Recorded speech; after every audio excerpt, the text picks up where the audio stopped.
What is shaming? Shaming, or to be shamed, is in most cases the result of an individual's social transgression, though this does not mean it's immune to being used upon those who are innocent. Shaming has many different dimensions varying culture to culture. So what exactly is shaming? Well, its overall power is a way of having some amount of social control over a person by employing tactics that would cause distress and reinforce shared social norms upon the person being shamed.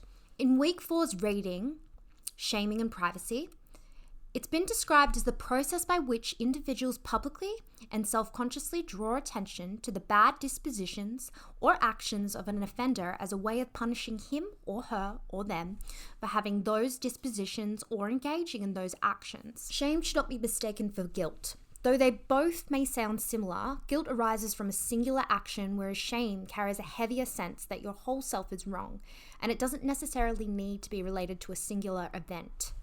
Traditionally, the actions that can be employed when shaming someone can involve stalking, blackmail, and threats. Though as the world has progressively moved online, shaming has evolved to suit this. The development of shame. Shaming isn't a new concept. We've been doing it for centuries. What is new is how we do it. In the well-known book Scarlet Letter, the main character is humiliated and shamed very publicly.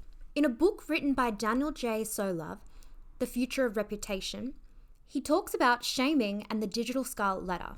In the click of a button, you can spread information far and wide, living in a blame before shame culture. This scenario can quickly evolve out of control on the internet domain.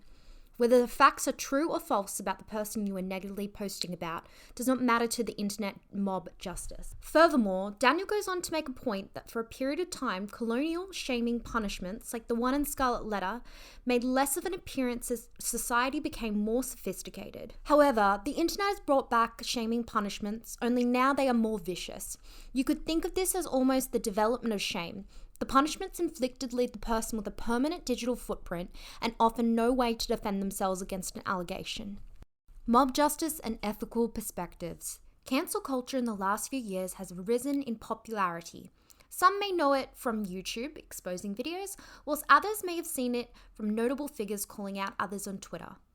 Nonetheless, it contributes to leading the same outcome, calling action to the masses to cancel a person who is condemned to have done wrong. Although cancel culture is usually involved with a well-known figure, the snowball effect it has in creating a mob is the same discourse when it comes to a normal person. A Canadian woman named Kelly Putcher was drunk at a diner where she began shouting at migrant men from the Middle East, telling them to stop speaking about her in their own language and to leave Canada. Unfortunately for Kelly, a bystander decided to film her and post about it on Twitter. Soon, #KellyPoacher was started to trend and the harassment followed. A research paper titled Racist Callouts and Cancel Culture on Twitter analysed the language and behaviour of the quickly assembling mob and asserted that in these group situations, a black and white line is drawn between what is good and evil. So let's analyse this from two opposing ethical perspectives. First, we have consequentialism. Act consequentialism is distinguished by the claim that an act is morally right if and only if that act maximizes the good. That is, if and only if the total amount of good for all minus the total amount of bad for all is greater than this net amount for any incompatible act available to the agent on that occasion. The underlying theory of this is that the achievable outcome is one that maximizes the overall happiness or good for society as a whole. In practice, this perspective is not concerned around blame unless the underlying feature of maximizing overall happiness applies.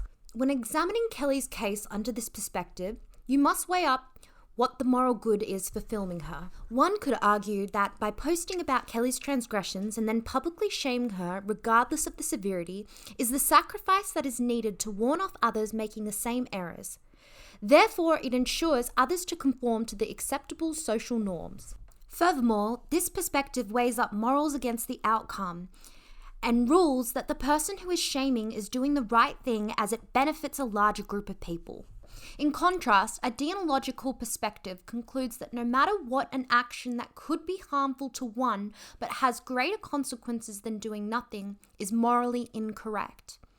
In Week 4's reading, the underlying concept of this is explained as What seems most distinctive of deontology is the claim that we are sometimes required not to maximize the good.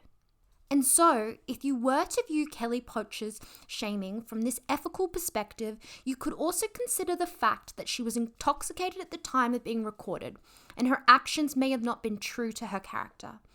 Without her consent, an individual has taken advantage of her by recording her in a vulnerable moment. With this in consideration, the extent of the abuse she received far outweighed her crime, even if her shaming did lead to others not wanting to follow the same pattern. Well, from the sound of it, shaming doesn't seem like it holds a place of being good to anyone.